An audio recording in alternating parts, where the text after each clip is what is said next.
Good morning.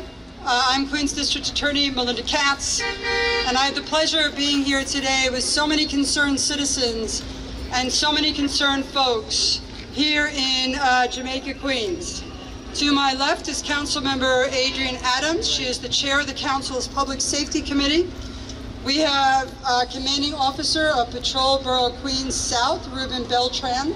We have the NYPD 103rd Precinct Commanding Officer, Deputy Inspector Vincent Tavallaro. Executive Director of the Jamaica Center BID, Jennifer Furlioli, and President and CEO of Jamaica BID Development. I apologize, Hope Knight. I would like to make a few acknowledgments before we start. Sergeant Faison, NYPD 103rd Precinct Community Affairs, was very intricate in making sure that this happened. We have, I get applause, I'm doing that again. Sergeant Faison. Just saying.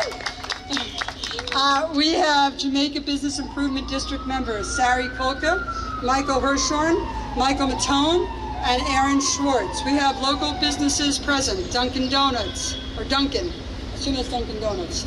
It used to be Dunkin', sorry. Popeyes, Rincon, Salvadorian, Reno, and Golden Crust. And we also have additional bids. We have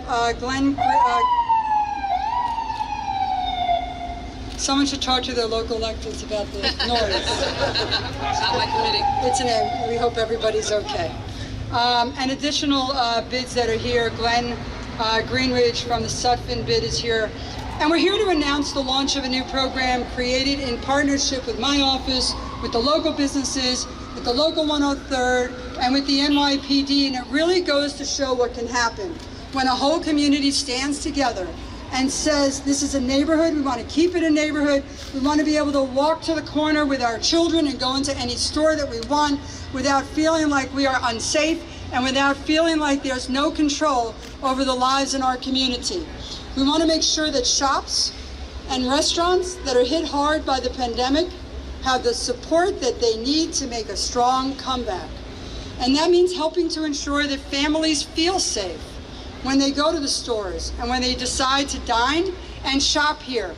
We want people in the area to spend as much money as they possibly can in their local businesses and feel safe doing it. We are here because there is no reason why a young mother with children or an elderly person, that's not anyone here, but elderly person, why they can't go to a store because it's too dangerous. This is not the way a neighborhood is supposed to be, and it's not the way it has to be.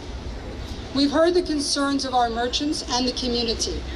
They have struggled with individuals who have repeatedly used their stores and their restaurants for drug activities and have engaged in other disruptive behavior, and they keep patrons away. Nobody wants to walk into a store where there's disruptions going on a daily basis. We have created this program in an equitable way to deter such activity without necessarily putting more people through the criminal system. And that's the greatness of this program. This is a joint, unified approach. And it works by, number one, creating a safe environment for business owners, for staff, and for individuals that want to patronize our stores and restaurants. It provides an alternative to arrest option for the police. It grants a clear warning to offenders engaged in unwanted disruptive behavior before it escalates to an arrest. And it also educates the public and raises awareness about this initiative. We want to send a clear message to everyone who lives around here or anybody who wants to come here to Jamaica, Queens, that they can come here safely and spend their money. The way this works is it's a newly created form.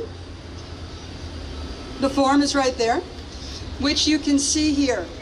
It enables the police to place individuals who have engaged in disruptive and unwanted behavior or criminal activity on notice. They are put on notice that their continued presence or return to the location is in question, and they can and it will result in their arrest for criminal trespass. And what this really does, it's a clear communication between the store and the person who's disrupting that store's business. And just so everybody is very clear about this distinguishes between unwanted and disruptive behavior and criminal acts, such as stealing or assault. First, there's a warning. The warning is clear. You come back is not an option. Coming back is not an option. The goal is not to increase arrests. The primary goal is just to deter that behavior. As I have said, this is an effort that has been developed in partnership with local business owners, the local precinct, and elected officials. We're going to monitor the progress of this program. And it also comes with training. And that training is an integral part of the program. Training the police officers as to what to do when they find disruptive behavior in a store. Making sure they know that there's a trespass first warning before they can actually give a summons. Training the business owners on how to make it clear to the people that are causing the disruption that next time they will be unwelcomed in that store. This is all about de-escalation of whatever can happen in that business. And we're here also today just to let the community know what's happening. So thank you to everyone who has been part of this. I do want to thank my staff. Chief Executive Jen Nyberg is here. Chief Assistant Jen Nyberg is here. Very intricate part of this. Chris Policano, Colleen Babb is an executive over community partnership, and Jackie from my office who really took the lead on today's conference. I would like to now introduce to you Deputy Inspector Vincent Tavallaro. He is the commanding officer of the 103rd. Thank you very much. And good morning to everybody. As stated, I am Deputy Inspector Vincent Tavallaro, Commanding Officer of the 103rd Precinct. On behalf of the NYPD, I'm just going to read a couple of notes prepared for this event. As we stand here today, the NYPD and community we serve, we are working more closely than ever before, cooperating to deepen our partnership, to continue helping the emergence from the strain of COVID-19, and to maintain public safety for all. As we need to, this event, this initiative we are announcing is the continuation of this joint effort. Months ago, we heard the complaints from the community here in the 103rd Precinct, from the merchants and the business owners, and also from the residents. They called to our attention loitering without purpose within the storefronts and in front of, as well as quality of life offenses, which undoubtedly tear the fabric of life for everybody.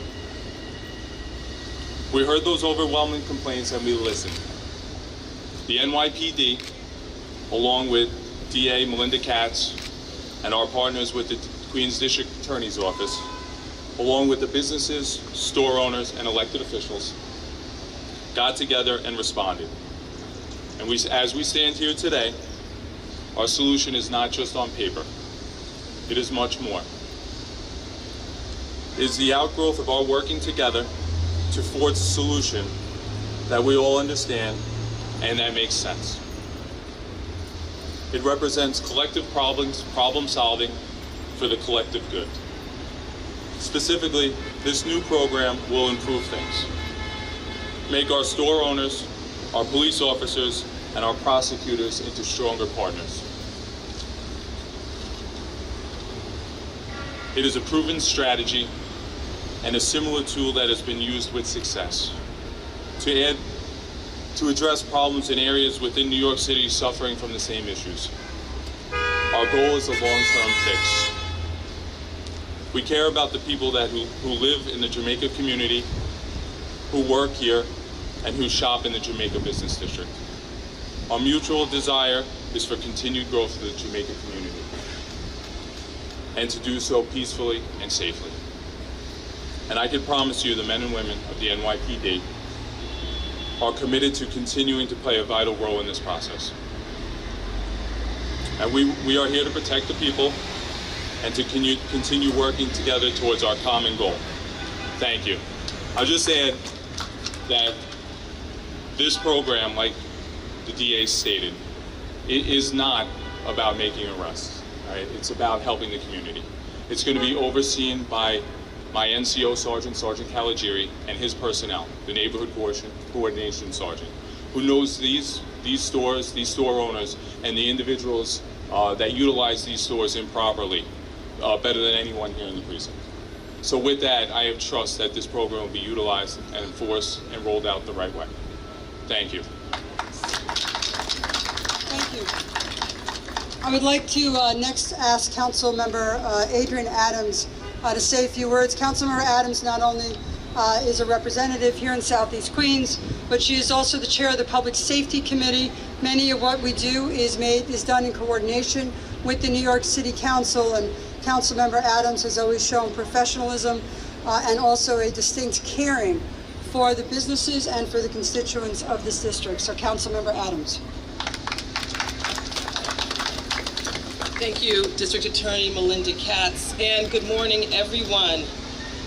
Thank you again to our wonderful DA Katz. Thank you, Chief Beltran, Deputy Inspector Tavallaro, to Attorney Jennifer Furioli, Hope Knight, and our business leaders, my colleagues in government, for coming together this morning to announce this important new initiative for our businesses in Jamaica. We've had such a tough year and a half due to the COVID-19 pandemic, and that's especially true for our businesses here in Southeast Queens. Many of our businesses in our commercial corridors have either closed for good or are struggling to survive. And at a time when we should be focused on recovering from the economic impact of the pandemic and the reopening of commerce and activity, instead, we are forced to deal with the rise in illegal activity happening in and around our storefronts in Jamaica. Our small businesses deserve peace and safety. That's not too much to ask. When our businesses and our workers are placed in harm's way and are constantly asked to handle situations that involve illegal activity, it's not only unfair to them, but also to the customers that patronize us and to our community members who live in the area. There has to be a better way to address this pervasive problem. And that's why I'm so happy this morning that our Queens DA is bringing the NYPD, our local bids, property owners, elected officials, and community leaders to the table to offer a solution. The Jamaica Merchants Business Improvement Program will create a much-needed system of warnings and deterrence for this illegal activity. We're not saying, as the DA said, that we'll lock up anyone and everyone who is involved in this, but we are saying that you are officially on notice. Our community is watching, and we will not accept dangerous actions that put our residents, small businesses, and workers in harm's way.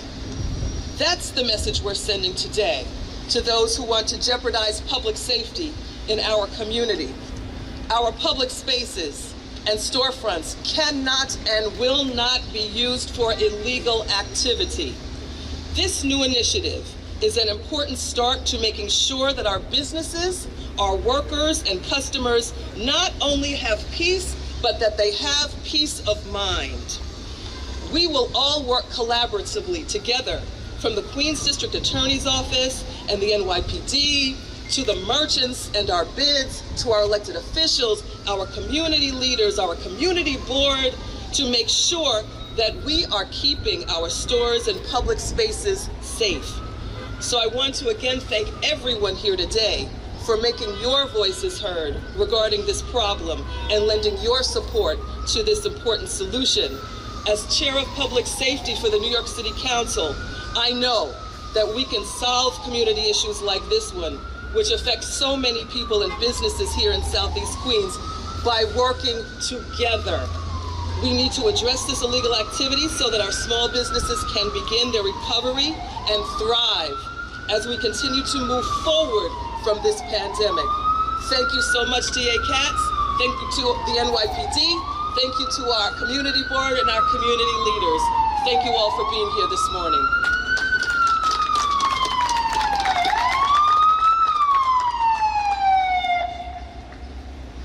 What happens in these stores not only affects our constituents, our patrons, also affects the not-for-profits that are in the community. I'd like our next speaker to be Jennifer Ferrioli, Executive Director of the Jamaica Center Bid.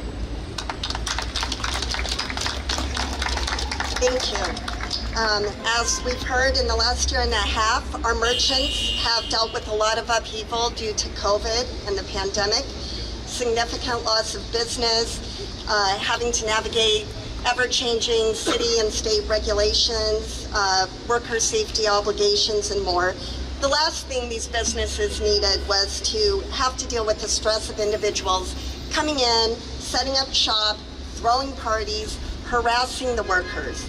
That's unacceptable. And so we're very pleased that our local leadership, the district attorney's office, and our local precinct listened to the advocacy of our bid and our businesses and our other business groups here to set up this new program.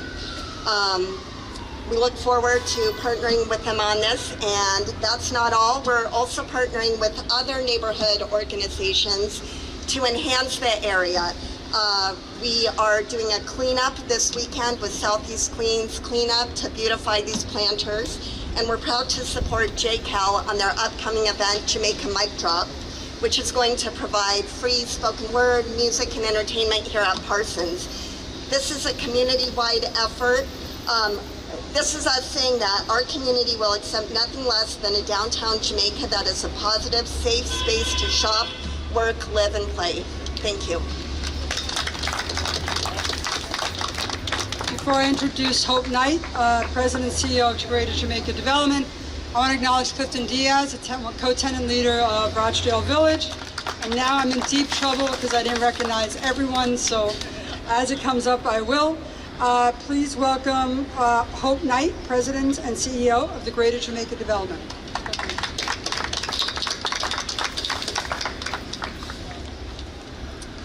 Good morning. My name is Hope Knight, President and CEO of the Greater Jamaica Development Corporation, and I'm so pleased to be here for this very important announcement.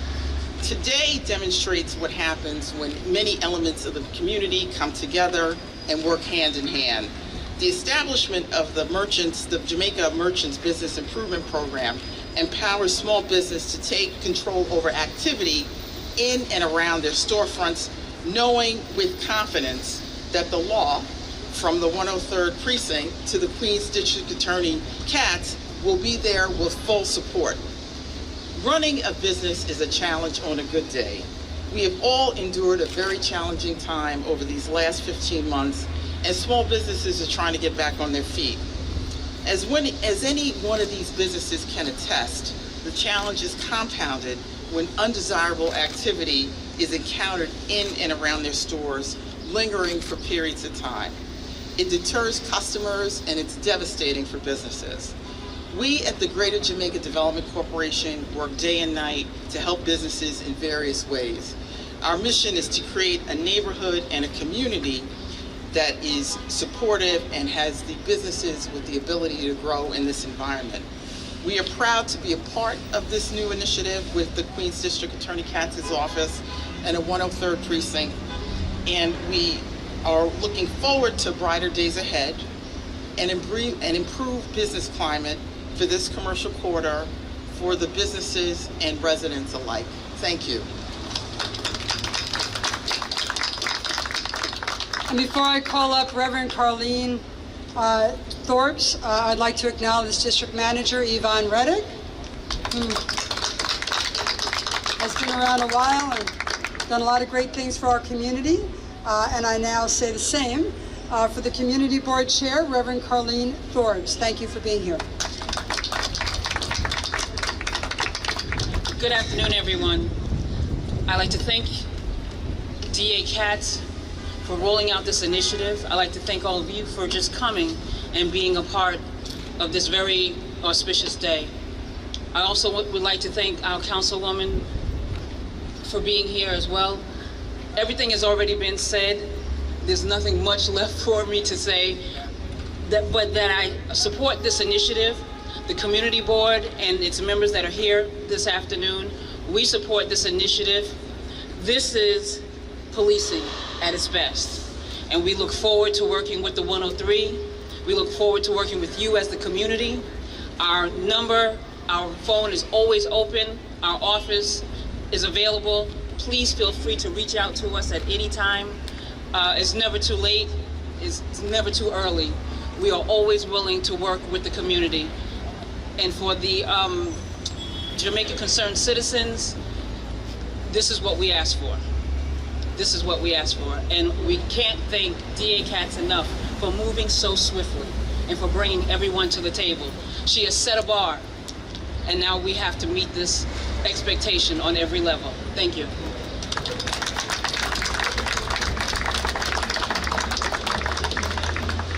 So, just as from some closing remarks, if I can. First of all, Manny Kaufman is the liaison in the community here for Alicia Hyman. I want to acknowledge him. I also want to acknowledge Marlon, liaison for me in the Southeast Queens community. I think I acknowledge everyone else, Josh Mandel for helping to really set this up on a daily basis, Jen Nyberg for getting the ball rolling, the NYPD, who were amazing partners, knowing how important this was, not only to the businesses, but to the communities. I also want to end by announcing a gun buyback that's happening on June 12th at St. Mary's Magdalene. And I want to make sure that everyone's aware of that for $200 and an iPad. You bring in a working gun and you get $200 and an iPad, no questions asked. What a deal. You want to get guns off the street, that's how we do it. We start from making sure that the youths don't have their hands on weapons, and we want to make sure that everyone's aware of that. And I'm just going to end with this. Many of you in this, and many of you in my hearing and that can hear me know, I've spent many years working with Jamaica Queens and Southeast Queens, but especially in this community, on the Jamaica Now project. We did that project when I was borough president to make sure that the world knew the wonders of Jamaica Queens, so that we could advertise the wonders, so that we could bring tourists in to spend their money in our businesses here, so that we made sure that the city knew how important Jamaica Queens was for the safety, for the art, for the culture, for the constituents who live here who just want to raise their families.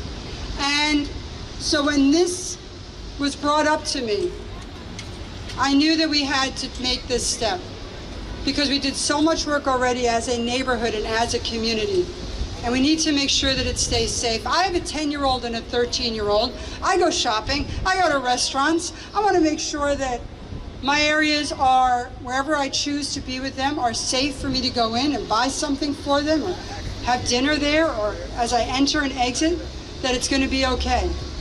So to make clear in my last remarks is that this is a program where if someone is disruptive and if someone is harassing or if they are causing problems to the business owner, they simply get a warning. And the warning says, don't come back here, because we just want to run our businesses in peace. Thank you for being here today.